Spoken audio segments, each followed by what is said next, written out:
Hello guys! So ito na naman tayo. Pyramid Hill na naman tayo for today's gala. Uy! Kasi bumalik kami dito kasi gusto nga naming babain na lang yung kabilang side. Both side niyan sana. Last time kasi dumaan lang kami parang inakit lang namin yung taas ng Pyramid Hill tapos gumilid lang kami dun sa bundok tapos hindi na namin inikot yun.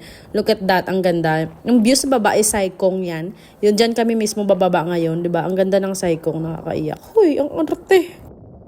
Siyempre, hindi tayo pwede hindi mag-inarte. And then, may mga nagpipiknik dito, may mga nagka-camping din dyan sa gilid. Uy, sana all, may mga kumakain pa dyan. Makikikain nga sana kami kasi nagluluto sila. May mga dala silang lutuan.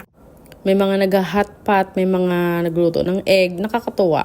Ang sarap lang sana makijoin, pero syempre, ang kapal na mukha. Charot. Tapos yan, may dala lang kaming pipino. I mean, yung friend ko may dalang pipino. Yan ang kinakain namin.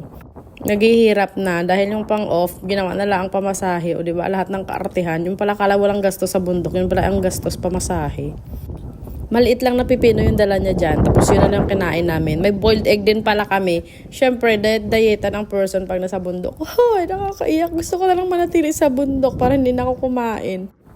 Yung mga tao dyan sa likod, mga viewing deck yung pinitingnan nila dyan.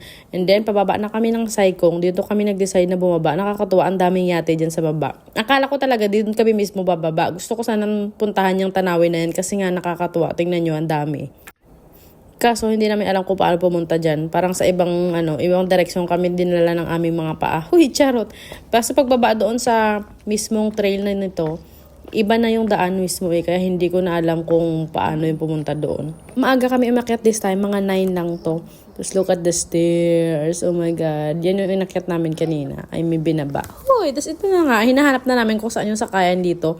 Medyo malayo pala talaga siya, o diba? Hello Korea, hoy, charot.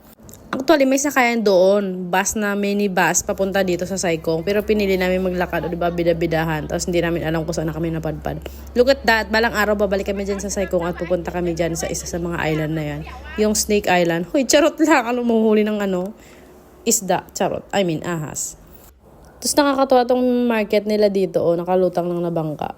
Diba? Uy, pwede pa makibili. Pero hindi kami bumili dyan kasi sayang naman. Baka naman mamatay na kasi mag-emote pa kami dito sa gilid. Maulan pala ang weather today kasi naambon-ambon. Pero syempre, hindi kami nagpatalo. Talagang nag-hiking ang mga person. Diba? Look at my shoes. Puro na putik. Pero syempre, white shoes is liper. Pupunta lang kami dito sa gilid kasi parang sarap maglakad. Madami naglalakad dito. Tapos yung dalawang matanda, ang dami nilang aso. Pwede pa makihiram. Charot. Kasi maaga kami bumaba kasi ang bilis lang namin inakyat yung Pyramid Hill to Saikong. And then back to Shatin na kami. Doon may mga bus station din dyan. Hi, Kuya. Hello din. Char. And then, luckily, wala pa talaga nang kaupo doon sa harap, sa second floor, sa taas. Diba? Siyempre, kami ang nakumupo doon. Hindi kami nagpatalo, diba? This is the best spot talaga pagdating sa mga buses para makita mo talaga yung buong view. Thank you!